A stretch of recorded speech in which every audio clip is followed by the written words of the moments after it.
computadora. Ahí está. En la clase anterior vimos la religión de los taoístas. Es una religión personal e individualista que se margina de lo estatal y también de lo social.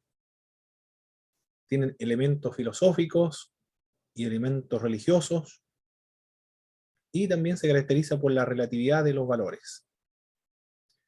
Con respecto al Tao, ¿qué es lo que es el Tao? Es muy difícil de describir al Tao, porque ni siquiera menciona el nombre de ese Dios. Lao Tzu le denominó el Tao. Es un Dios personal e impersonal, monista, monoteísta, panteísta. Una contradicción. Señala que es el principio de hacedor de todo, es el principio ético-moral, es el modelo de los hombres también. ¿Qué más? Enseña a los taoístas. Es el modelo de todos los hombres. Hay diferencias con el cristianismo, porque en el cristianismo Dios se ha dado a conocer con su propio nombre, mientras que en el Tao el nombre de Dios, de este Dios, es incognoscible, no se puede conocer, inaprensible. No se sabe el nombre del principio primogenio, que es el ser.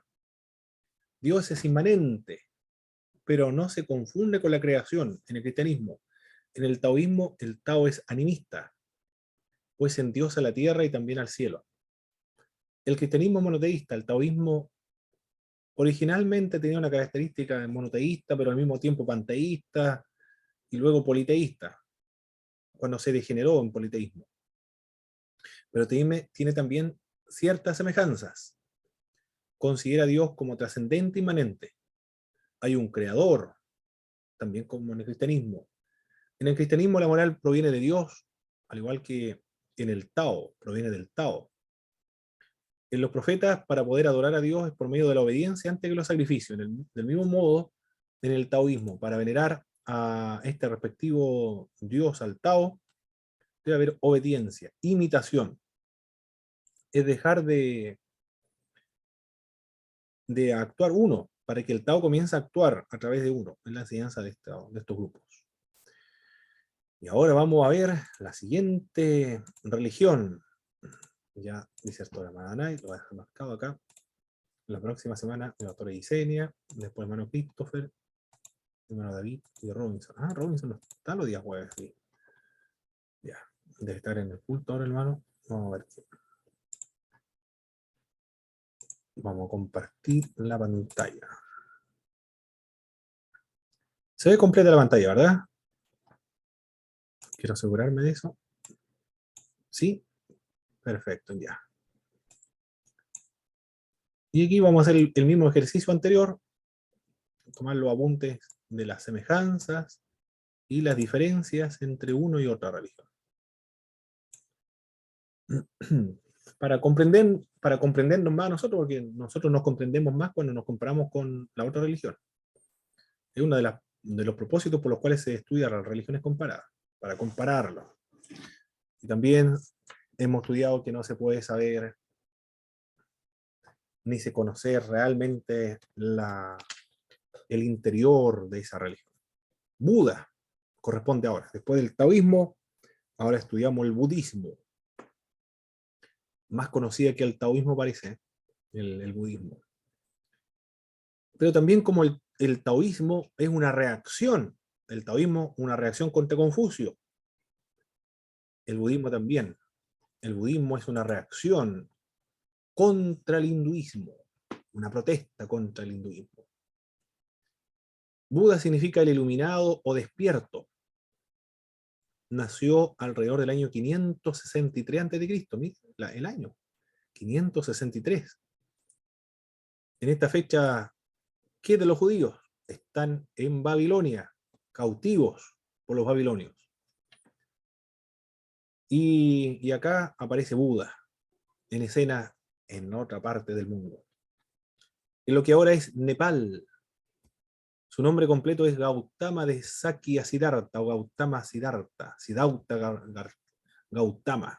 Me gustaba cuando, antes de convertirme, yo recuerdo, iba a la biblioteca Galo Sepúlveda de la Temuco y tomé un libro de Gautama Siddhartha, me gustó mucho porque tenía todos estos mismos intereses que tienen toda la gente, yo creo, de los adolescentes, de la espiritualidad, de la religión, de algo que tratar de encontrarle sentido a la vida. Me lo encontré muy lindo porque él dice que salió de pronto de su palacio y ve pasar a un anciano y le dice, ¿por qué ese hombre está así, anciano? Porque porque ese hombre camina con bastón, despacio, agachado, porque él es un anciano. Entonces supo que en algún momento iba a llegar a esa edad, iba a andar igual. Y esa persona, ¿qué ocurre después con la otra persona? Parece que era un enfermo, está enfermo, le dijeron. Él supo también que en algún momento el mundo está, llegan a la vejez, llegan a la enfermedad, y él también lo iba a experimentar. Y ya se estaba defraudando porque él vivía en un palacio, y no lo había visto anteriormente estas escenas dramáticas de lo que vivió fuera de su palacio. Y después vio un muerto, llevaron a una persona a sepultar. ¿Por qué lo iban a sepultar? Porque murió. Tampoco parece que había visto la muerte, me parece mucho. Bueno, es una leyenda, pero me gustaba porque reflexionaba acerca de la enfermedad, de la vejez y de la muerte. Las mismas preocupaciones bíblicas de estas ideas, consecuencias del pecado, la enfermedad, la vejez, la muerte. Y él sale de su palacio, abandona todas sus cosas y se va a vivir como una seta. Me gustaba mucho esa historia antes, ¿no? Cuando la leí en la biblioteca una vez, me acuerdo. Gautama Siddhartha. Recuerdo un compañero de curso igual, leyó Gautama Siddhartha toda una noche, porque, no sé, a esa edad parece que le, pareciera que, bueno, el Siddhartha en la misma edad, pero le encantó el libro de Gautama Siddhartha. Y lo leyó toda una noche, me contó una vez, me acuerdo. Su padre era rey, pero como no había tanto reinado en el subcontinente hinduista, sería más preciso pensar en él como un señor feudal, más bien, un señor feudal. Su proceso de iluminación comienza con una leyenda, como todas las leyendas, encierra una vida importante, porque la enseñanza de Buda demuestra, sin imposibilidad de error, que fue la relación inexorable del cuerpo con la enfermedad, con la decrepitud, o la ancianidad y la muerte. Esos tres elementos son los que van a llevar a este hombre a abandonar su palacio y va a buscar la iluminación. En realidad está tratando de buscarle un sentido a la vida, eso es, tratar de buscar un sentido a la vida, de comprender las cosas, de no sufrir, eso es lo que él quiere, no sufrir, no tener en cuenta la enfermedad, la muerte, el dolor o la vejez, sino eliminar esos deseos, porque eso causa finalmente la muerte. Se cuenta que estuvo 49 días en estado de éxtasis cuando experimentó la iluminación. Eso es lo que se dice de él. Ejerció su ministerio 45 años, murió a los 80 años de edad. Bueno, a diferencia del cristianismo, todos murieron, ¿eh? Todos han sido sepultados en esa acción de Cristo. Alrededor del 483 a.C. murió. De disentería, de una enfermedad terrible que le causó finalmente la muerte. Fue un racionalista de todos los tiempos. Todos los problemas que se presentaban eran sometidos en forma automática a un análisis frío y desapasionado. Un racionalista. Ese es el Buda, un racionalista, eminentemente racionalista. En gran medida fue una religión de reacción contra las perversiones del hinduismo. Ahí estamos viendo estos fenómenos religiosos. El protestantismo, ¿qué es lo que es el protestantismo? Reacciona contra los abusos, contra las perversiones, las distorsiones, el error, la superstición del catolicismo romano. Pero ese fenómeno se va a vivir en el occidente, porque en el oriente no hay ninguna reforma. Y en en el confucianismo también hay un intento de reaccionar contra el Confucio, que es el taoísmo. Acá intenta reaccionar, protestar contra el hinduismo, contra la perversión del hinduismo. No todos estaban conformes con el hinduismo entonces. Puede ser de su tierra, de su cultura, pero no todos están contentos. Hay uno que se rebeló contra este sistema, con esta creencia del hinduismo. Un protestantismo hinduista no solo en el sentido original de la palabra. Algunos lo consideran como un protestantismo. Esto lo dice Houston Smith. Bueno, Houston Smith es uno de Occidente, por lo tanto está haciendo esta comparación para que nosotros lo entendamos. Sino las connotaciones que apuntaban a la protesta contra algo. El budismo se nutrió del hinduismo, por supuesto que sí, tiene elementos del hinduismo, pero ante las corrupciones que se producían en este, el budismo se replegó y respondió con un corte duro al hinduismo. Socavó los cimientos del hinduismo, pero queda con elementos del hinduismo. Es una escisión entonces importante, fundamental del hinduismo, de tal modo que no va a ser incorporado dentro del hinduismo. Recuerde que el hinduismo se caracteriza por el ser integrista, pero se va a escindir de tal modo que es otra religión, que no es parte del hinduismo. Así de brutal fue esta reacción contra el hinduismo. Para comprender las enseñanzas de Buda es necesario que echemos una mirada al hinduismo existente, que en parte la provocó.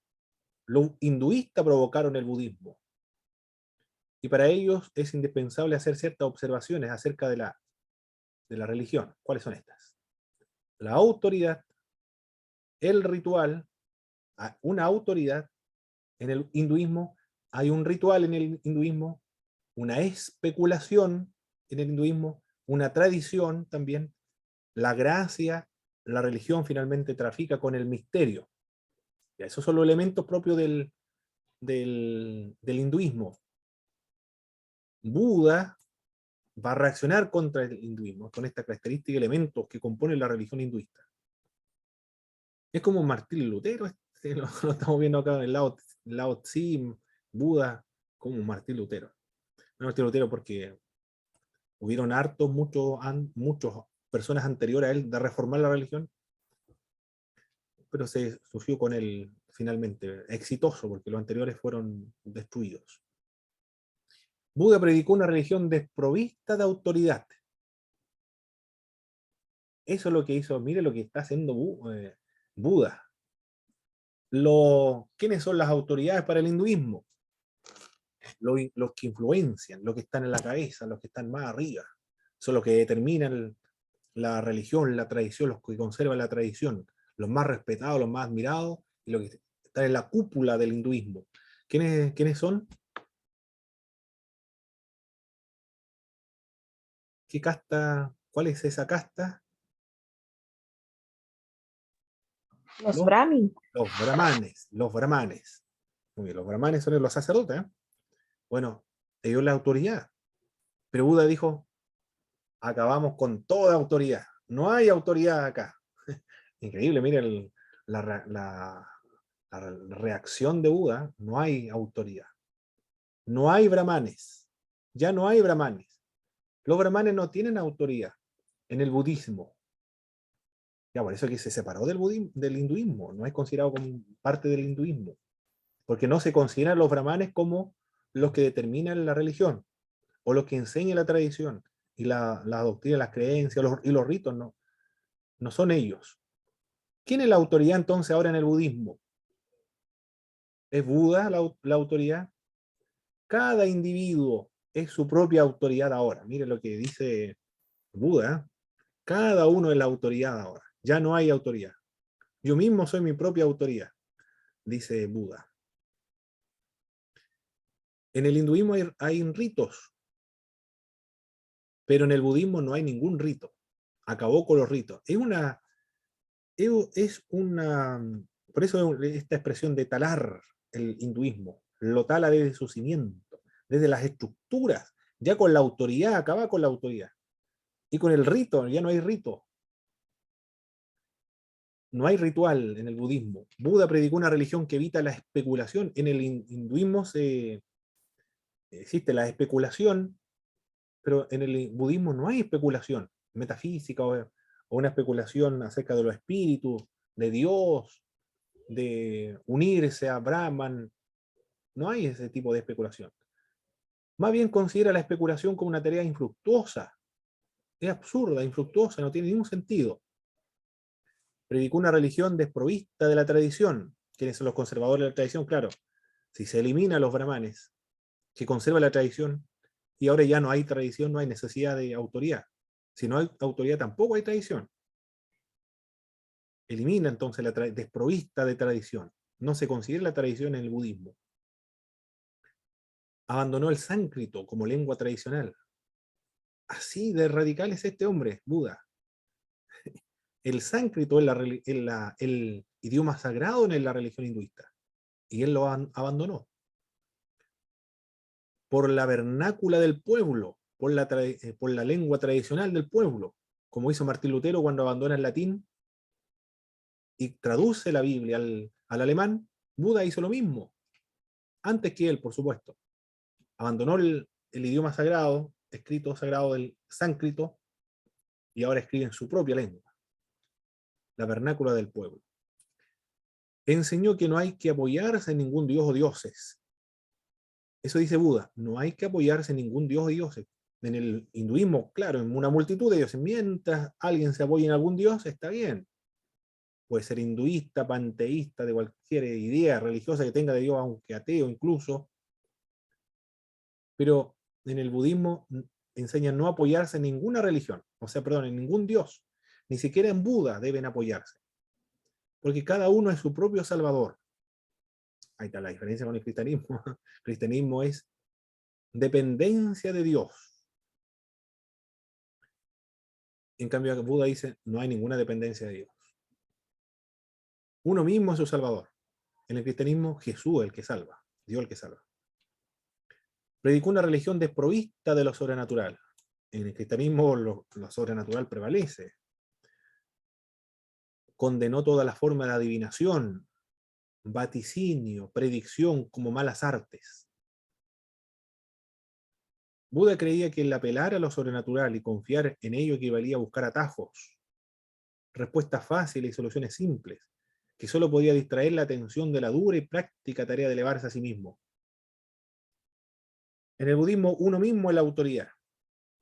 Uno mismo es el salvador. Uno mismo es el que determina su destino. Y no depende de dioses para salvarse, ni de gracia, ni de tradición, ni de autoridad. Uno mismo es la autoridad para Buda. Bueno, ya dijimos aparte del 567 de Cristo. Fue un racionalista y en gran medida fue una reacción contra las perversiones del hinduismo.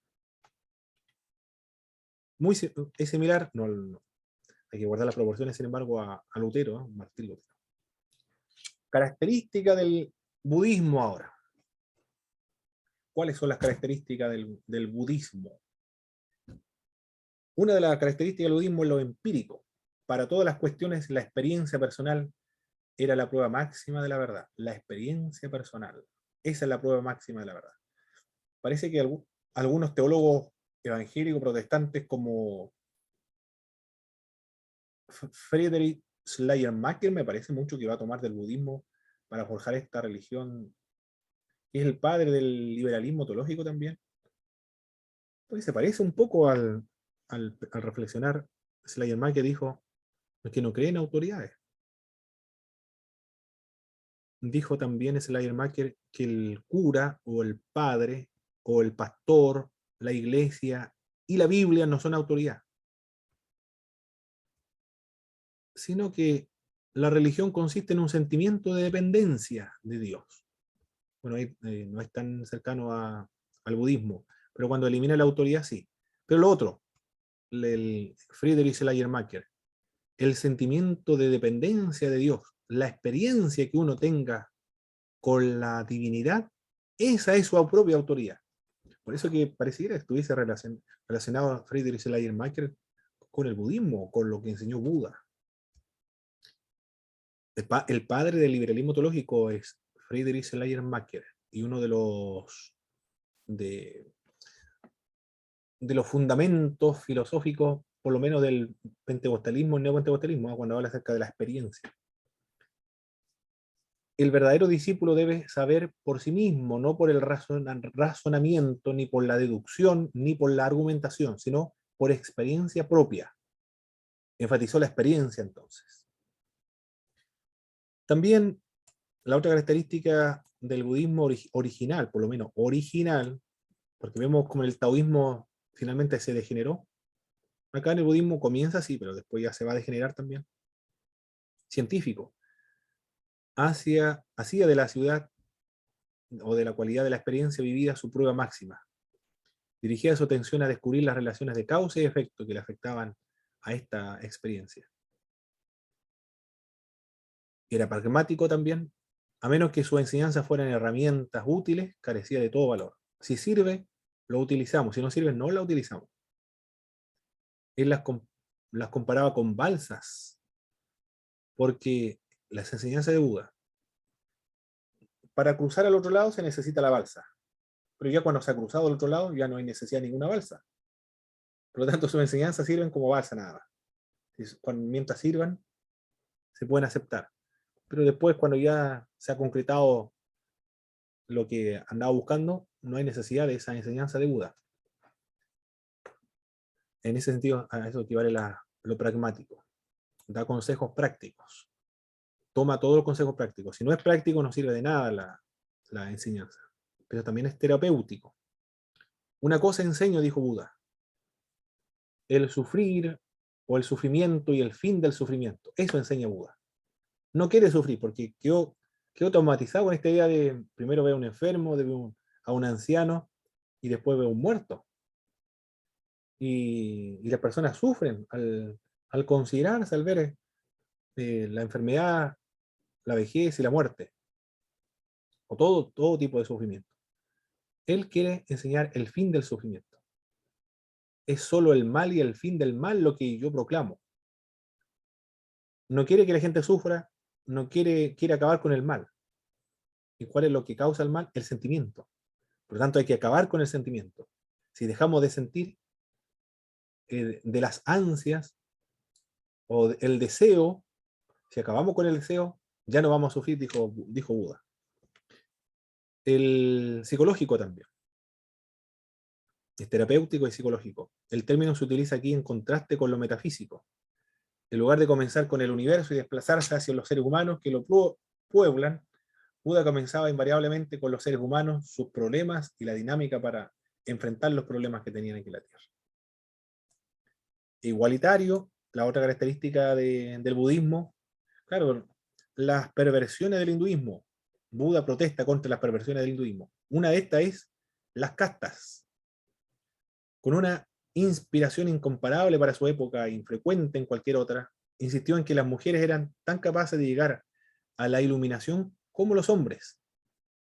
En el hinduismo, para andar más rápido, tenía que andar por convertirse en monje o bonzo. Y para que una mujer llegue a la iluminación y alcance el nirvana, tiene que hacer la próxima reencarnación tiene que hacerse un monje varón. Bueno, Buda se opone a esto. El budismo nos enseña que las mujeres eran tan capaces de llegar a la iluminación, alcanzar el nirvana, como los hombres. Además, rechazó la suposición del sistema de casta acerca de que las aptitudes eran hereditarias. Mira, las feministas no han resaltado la figura de Buda, pero aquí tienen ¿cómo se le llama? Un ideólogo, alguien que puede sustentar su argumentación. Claro, puede ser que porque sea Buda, yo creo, o porque sea religioso, porque las feministas están contra todo lo que es religioso. Ya, pero él habló acerca de no hay necesidad de que sean monjes o de que el monje sea varón para que se pueda alcanzar el nirvana. Las mujeres también pueden alcanzar el nirvana, dice Buda. Y se opuso a las castas. Este sistema de superiores e inferiores también todos son iguales. magnífico, es un gran reformador extraordinario esta persona que estamos estudiando ahora. Es no es un reformador, sino un protestante, sí, protesta o reacciona en contra del hinduismo. Está dirigido a los individuos. Enseñó que cada uno debía ser lámpara para sí mismo, no entregarse a ningún refugio externo, a mantenerse firme como refugio de la verdad. Dijo que debían cada uno labrar su propia salvación con diligencia. En el budismo, uno mismo es el salvador. Uno se salva a sí mismo. Terrible esta enseñanza, ¿eh? Abandonar todo deidad y uno mismo debe salvarse. Yo tuve un amigo de Izum en Argentina, él era coreano, Luis Hu, se llama el pastor de las Asambleas de Dios, misionero, se convirtió acá en Argentina a los 17 años de edad, porque se lo trajeron los papás por comercio, se vinieron a Buenos Aires, Argentina, y se sintió muy deprimido él, estaba muy, muy triste porque dejó su tierra. Y acá comenzó a participar en una iglesia cristiana, pero él participó en la iglesia cristiana para estar en contacto con otros coreanos. Y se convirtió a Cristo y después él me dijo que él era budista, su cultura era budista. Y después se convirtió a sus familiares también, porque todos eran budistas, pero era muy pesimista. Eliminaba este sentimiento, trataba de eliminar los sentimientos, no expresar los sentimientos, amortiguar los sentimientos, disminuir, acabar los sentimientos. Es muy, muy, muy pesimista. Una desesperanza brutal, total, decía él. De acuerdo a la enseñanza de Buda, no es como el cristianismo. Gracias a Dios se convirtió al cristianismo, ahora era feliz, estaba contento. Mi amigo que siempre andaba riéndose, porque era cristiano ahora.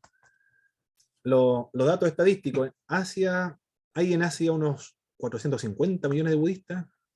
Aquí puse esto, aquí budista, no sé si me va a llegar otra imagen, pero no me lo lleva bien. Vista de moderador, no lo veo, no se ve bien. Creo que voy a tener que regresar. Otra vez, ya.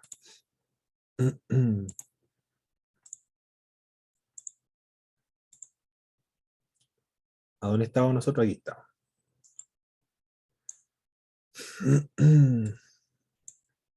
De ellos, unos 150 pertenecen al budismo hinayánico, Tailandia, Birmania, Sri Lanka, Camboya, Laos, 277 millones en el almayánico o tántrico, Tíbet, Mongolia, Bután, entre otras. Hay varios tipos de budismo, como vamos a ver más adelante.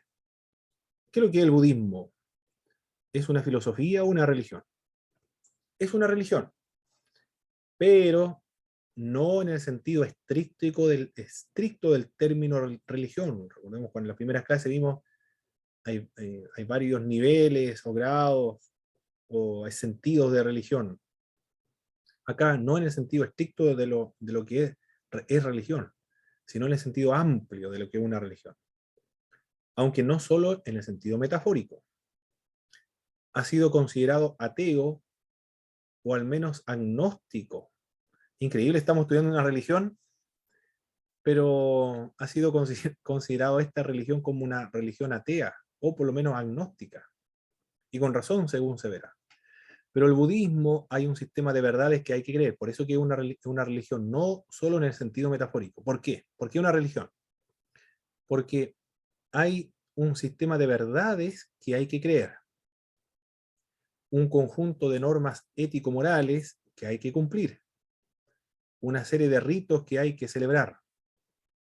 Además, el budismo acepta una cierta trascendencia, que son elementos propios para ser clasificados dentro de una religión.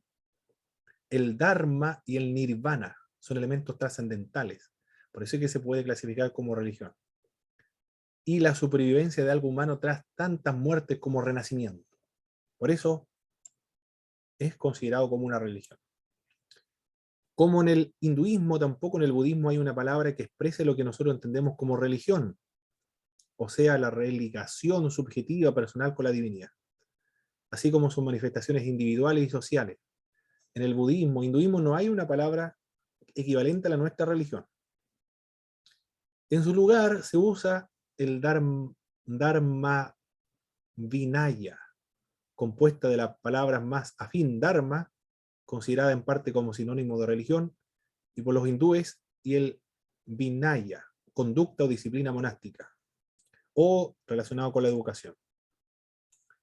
Dharma acentúa la realidad objetiva de lo religioso, en su doble vertiente teórica y práctica, mientras margina la subjetividad, más presente en religión en cuanto a la religación o unir al ser humano con la divinidad nuevamente, que se manifiesta en las creencias, los ritos y las prácticas.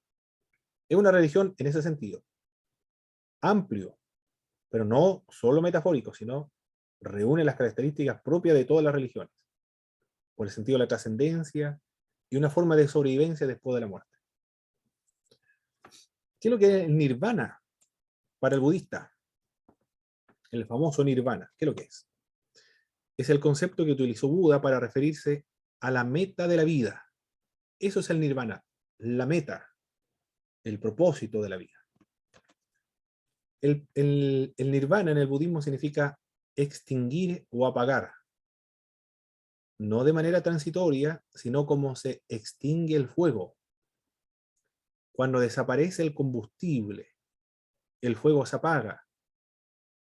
Y esto es el nirvana, dijo Buda. La extinción son los límites del ser finito. La extinción son los límites del ser finito. Pero de ello no se desprende que lo que quede sea nada. Queda algo cuando se produce el nirvana. Desde el punto de vista negativo, nirvana es el estado en el cual el rescoldo del deseo íntimo se ha consumido por completo. Es decir, los deseos que surgen de nosotros producen el sufrimiento en la cosmovisión budista. Y el nirvana consiste en la eliminación de esos deseos. El ser consumido por completo. Eso en el nirvana, desde el punto de vista negativo. Desde el punto de vista positivo, es esa vida ilimitada en sí. Buda evade precisar lo que es el nirvana. Quedamos igual de confundidos. ¿Qué es lo que es el nirvana? Porque eso es lo que no responde Buda. Y después se sigue preguntando, ¿qué es lo que es el nirvana? Buda evade precisar lo que es el nirvana. Se limitó a decir que es incomprensible, indescriptible, inconcebible, inexpresable. Es decir, nos dejan una confusión terrible, porque el deseo del ser humano es conocer con precisión, con claridad, por lo menos en nuestras creencias. Pero acá es indescriptible, incomprensible, inconcebible, inexpresable. Eso es el nirvana, dijo Buda.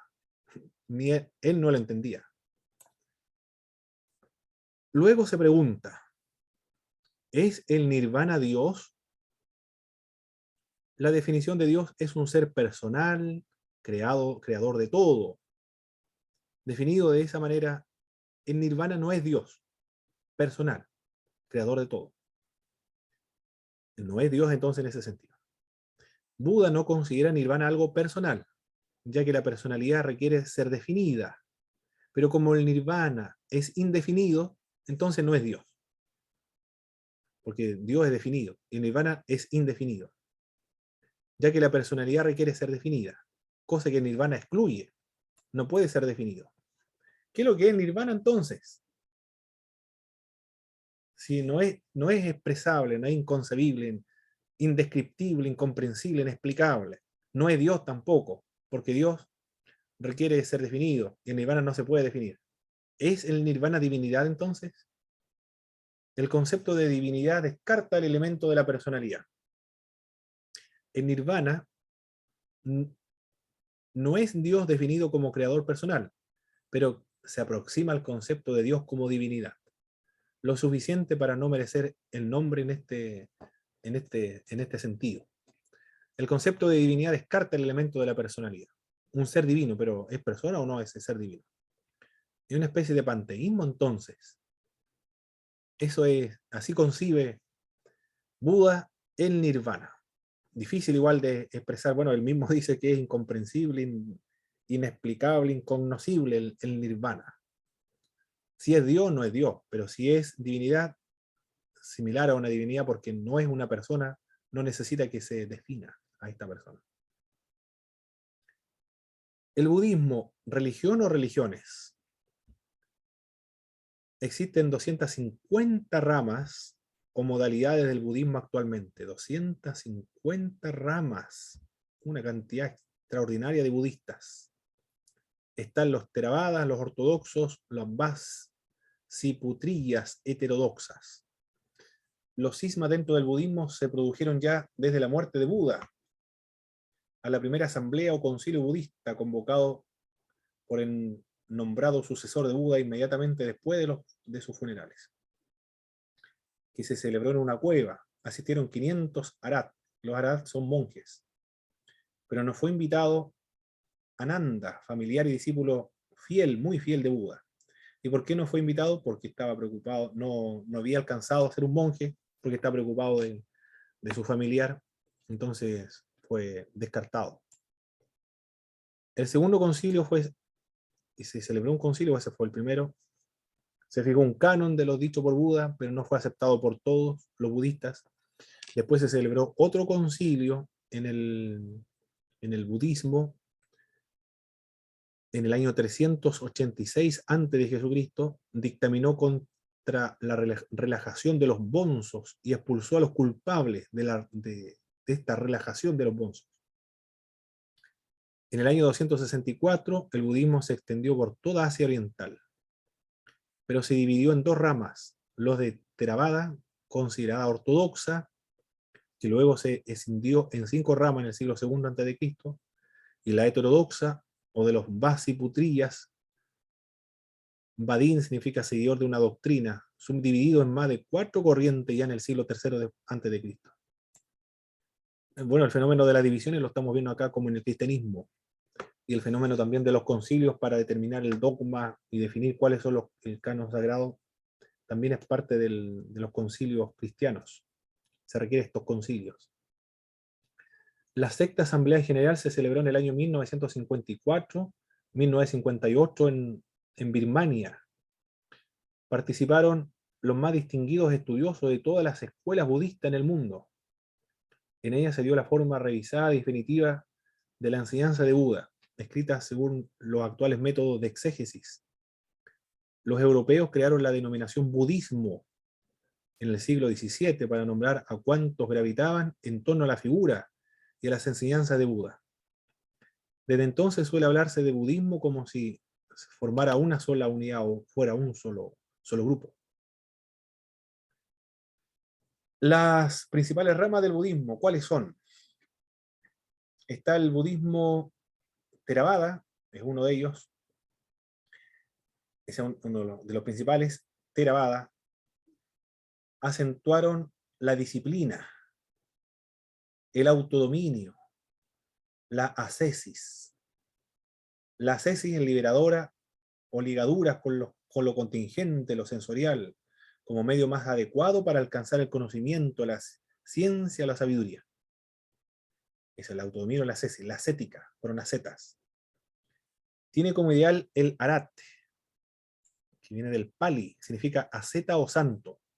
Tiene como ideal el santo, el asceta, al bonzo consciente de haberse liberado de futuro renacimiento, o por su propio esfuerzo, el más capacitado para alcanzar directamente la sabiduría, y de lograr el aniquilamiento total o la muerte a lo sensorial en esta vida, y tras la muerte, el nirvana. ¿Qué más? ¿Qué otra característica tiene esta rama del budismo, el Theravada?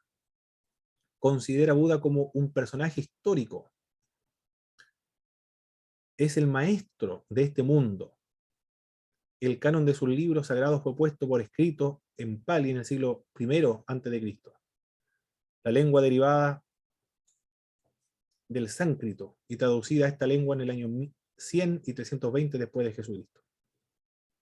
Está implantado en el sur asiático, esta rama del Theravada. concede la máxima importancia también y la eficacia liberadora a la meditación solitaria, quedando marginada a la clemencia hacia los demás. No le interesa el sufrimiento de la otra gente. Eso es el Theravada. La liberación o salvación es obra de cada uno o el propio esfuerzo personal. No obstante, admite la transferencia de los propios méritos a los muertos en orden a que tengan una reencarnación mejor. Está instalado en Tailandia, Birmania, Camboya, Laos, Sri Lanka y una minoría vietnamita son de esta rama budista del Theravada. Vamos a la siguiente, ahora que es el budismo Mahayana o gran vehículo. Tenemos una estatua de Buda. Acentúan la importancia decisiva de la compasión a diferencia del Theravada. No le interesaba el sufrimiento de las personas casi. Le interesa la compasión. Son más compasivos que el anterior. La clemencia es la característica del Mahayana. La benevolencia, el altruismo, como medios más adecuados para lograr la liberación, la iluminación y el nirvana. Bueno, ahí vemos la diferencia con el cristianismo. El cristianismo no es para la salvación, sino por obediencia a Jesucristo, como agradecimiento. En cambio acá, la salvación es por las obras, por medio de la clemencia, la compasión, la benevolencia. Así se logra el nirvana. El ideal es el bodhisattva, o sea, el ser, la persona que se dedica a conseguir la iluminación. No solo ha alcanzado la liberación total y el nirvana, sino que renuncia a pasar por el nirvana a esta persona, tras la muerte, hasta que los demás estén también liberados. A los bodhisattvas se les dirigen oraciones, se les dedican estatuas e incluso se les construyen templos. Ahí estamos viendo a un bodhisattva, a una especie de santo en el cristianismo, del catolicismo romano, por ejemplo. Se le dirigen oraciones, se le construyen templos y estatuas. Ahí vemos ya que esta rama del budismo se aparta, se separa, o es diferente al budismo original, que no le interesaba la adoración, las oraciones, lo espiritual, o depender de un dios acá sí, porque se construyen estatuas, se le dan oraciones. Abre el budismo la iluminación, la posibilidad de ser un bodhisattva también a los laicos. No solamente los clérigos pueden ser monjes, sino también a los laicos. Difunde la doctrina de los 3 cuerpos de Buda. Es la otra característica de esta rama del budismo. Se fija más bien en el Buda eterno, divinizado, que en el histórico. La anterior rama, estaba más preocupado del Buda histórico. No le interesa mucho el Buda histórico, sino el divinizado, el que se ha convertido en un dios. Prolifera las estatuas de Buda, que son un soporte exterior para ayudar en los primeros pasos a descubrir la verdad, al mismo tiempo que al menos aparentemente son venerados como si Buda fuera Dios. Permite que los bonzos se casen, al menos en determinadas circunstancias. Este tipo de budismo, a diferencia del Theravada, que era más ortodoxo, acá ya se va alejando del budismo original, porque acá ya sí se ha considerado a Buda como a Dios, y se diviniza y proliferan las estatuas de Buda divinizado.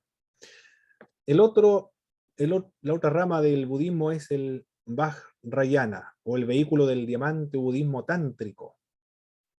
Aparece en el siglo VII después de Jesucristo, este tipo de budismo, como una derivación o escisión del budismo mahayánico. Concede importancia a los mantras. Se basa en las escrituras llamadas tantras, con sus rituales, magia, simbolismo muy desarrollado. Toma elementos propios del hinduismo como los mantras, por ejemplo. esta rama del budismo es el más cargado de magia, supersticiones, tantrismo, astrología, alquimia. Se caracteriza también por la mitología femenina, por un ritual muy elaborado, como por un elevado grado de ritualismo en su actitud práctica religiosa. Usa con frecuencia un lenguaje oculto. De ahí la necesidad de un gurú. Necesita un gurú por este lenguaje oculto que tiene. El gurú es un maestro espiritual, o llamado también Blama, o se puede pronunciar como Lama. Lama es un gurú. En el Tíbet suelen tener una vertiente esotérica, oculta. Están instalados sobre todo en el Tíbet, en Bután, Mongolia y alguna zona de China occidental. Actualmente es tal vez el más difundido en Occidente, por influjo de uno de los principales gurús, que es el Dalai Lama, en la imagen que estamos viendo acá. Esta es la rama del budismo Vajrayana. La otra rama del budismo, el budismo Zen, o simplemente Zen, de las 3 escuelas. Zen es la abreviatura del japonés meditar sentado. Ahí estamos viendo algunos monjes Zen, del budismo Zen. Este budismo se gestó en China desde el legendario Bodhidharma, llegado a China en la segunda mitad del siglo IV después de Cristo, 300 después de Cristo, hasta el sexto patriarca chino, muerto en el año 675. El verdadero definidor del budismo Zen, no sin influencias taoístas. El budismo Zen tiene influencias taoístas también, elementos del budismo y del taoísmo. Desde China pasó a Japón en los siglos II y XIII, y desde allí a Estados Unidos en el siglo XX, donde se ha irradiado a todas las naciones occidentales. ¿En qué consiste el budismo Zen? El Zen, hay varios grupos también, o escuelas. Una de estas escuelas es el Zen Rinzai. Debe su nombre a existencia al chino Rinzai. Fue llevado a Japón por el Isai en el año 1141-1215. Tiene su sede central en Kioto. Aspira casi exclusivamente a la consecución de la iluminación. Prescinde de las ventajas de la meditación, de la importancia de lo cotidiano. Tiene más de 3 millones de practicantes en el mundo. Otro tipo de escuela del Zen está en el Zen Soto. Empieza sus sesiones sentado hacia la pared, sin pensar en nada ni concentrarse en la respiración. Aspira a obtener beneficios para la salud física o psíquica. Este tipo de Zen Soto entonces está más preocupado de la salud física. Su objetivo primario no consiste en lograr la iluminación, pues cree que el hombre es Buda, ya por su misma condición humana. Tiene 70 millones de practicantes en el mundo. Se preocupa más entonces de la salud física, más que de la iluminación, porque dice que ya todos los seres humanos son Buda. Todos ya son iluminados. Otra escuela es el Zen Obaku, es la de menor importancia. Según el Zen, la vivencia es el único medio válido para lograr la comprensión de cualquier verdad y realidad. Esa es la enseñanza del budismo Zen. La vivencia, la práctica o la experiencia en lo cotidiano. Como en todo budismo, la experiencia personal está por encima de la autoridad. Esta es la característica general de todos los budistas. La experiencia personal está por encima de toda autoridad. También de la religiosa. Es decir, no tiene autoridad religiosa. No hay libros sagrados, no hay maestros sagrados o maestros espirituales. Así como de la razón y también de las explicaciones objetivas. De ahí su subjetivismo e irracionalismo. Y este es el resumen general de la característica de todos los budistas. El subjetivismo y el irracionalismo, por darle énfasis a la experiencia en cuanto a la autoridad religiosa de estos grupos. Muy bien. Dimos un repaso de estos grupos. ¿Qué le pareció el budismo, mis hermanas Danay, hermana Belén, hermano Christopher? Y lo que leyeron también en su libro. ¿Qué impresión le causó esta religión, que ha sido considerada como atea o agnóstica?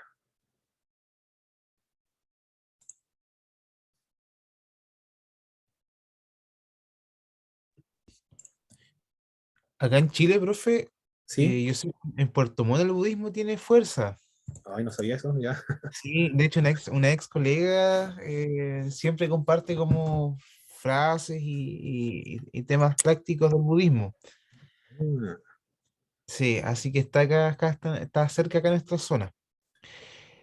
Pero dentro de todo, de todas las religiones que hemos visto, eh, considero que se enfoca bastante en el tema espiritual y colectivo a la vez, porque el taoísmo, por lo que leíamos en los libros de texto, por ejemplo, es más individualista, pues y eso le reprochaban los confesionistas que eran muy individualistas y se aislaban tanto de la sociedad que finalmente perdían el foco de sentir o ayudar al que la necesitaba. mm, El budismo en sí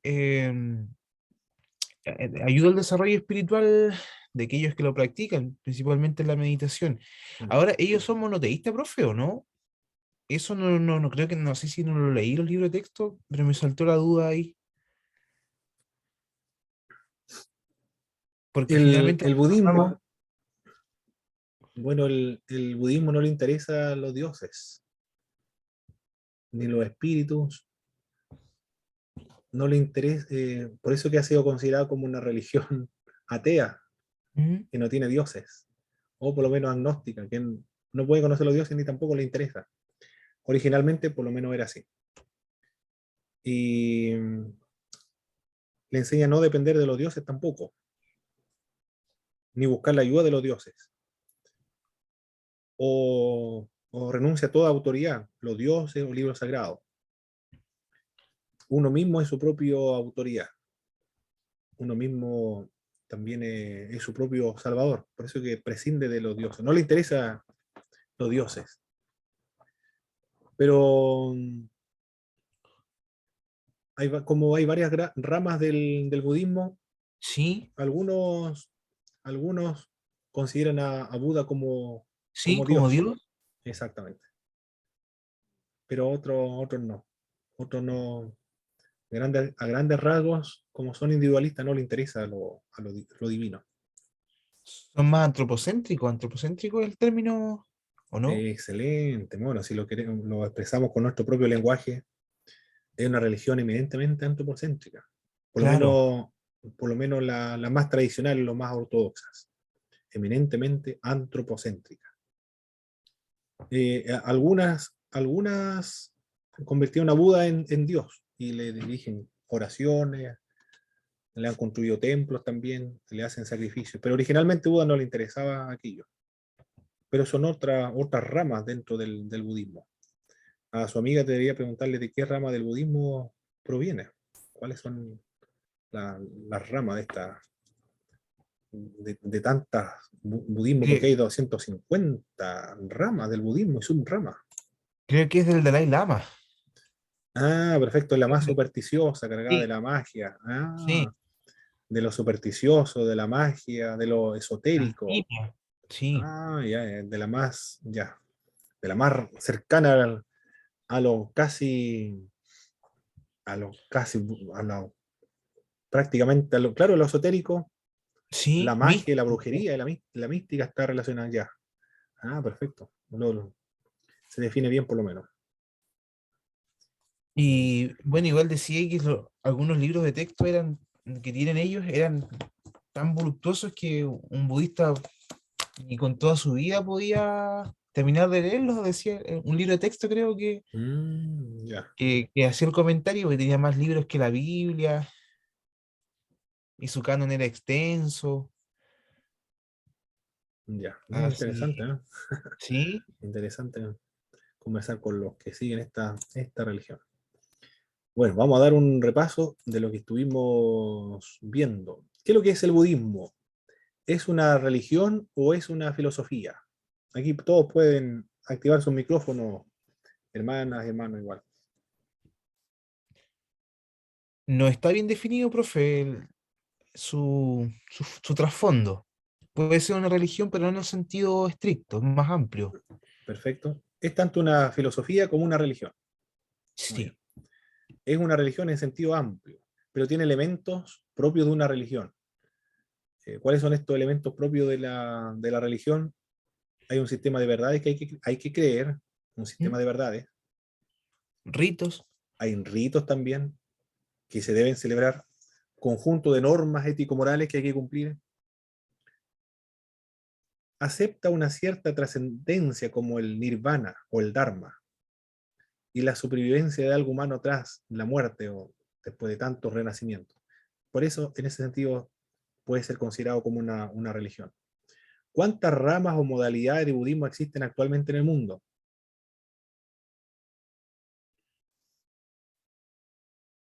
Muchas. Más. 250, más o menos. Actualmente 250 ramas dentro del budismo. ¿Cuáles son las semejanzas entre el cristianismo y el budismo? Las semejanzas, ambos poseen un canon sagrado.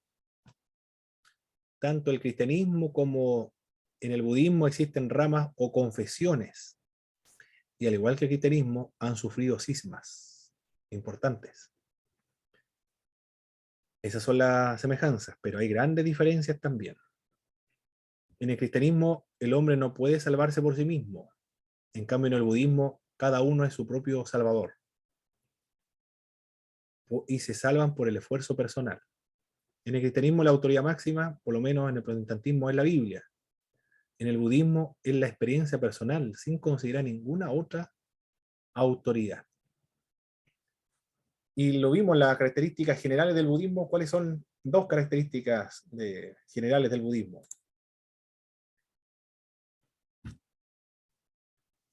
Una de ellas era ¿Es empírico o no? lo empírico, lo subjetivo, y también lo subjetivo y el irracionalismo. Esas son las dos características generales que engloba o define a todas las ramas del budismo en general. Muy bien, mis estimados hermanos y hermanas, hemos finalizado esta clase del budismo y la próxima semana continuamos desarrollando las otras ramas que queda por trabajar todavía. Aquí vamos a ver la próxima semana. Vamos a terminar con el budismo. Sí, eso es lo que vamos a finalizar con el budismo. Y después a estudiar la otra religión que es el jinismo. Terrible la otra. No, lo leyeron también ustedes en su libro, el jinismo. Es realmente extraordinaria esta religión. Minoritaria, pero importante también. Vamos a finalizar con una oración.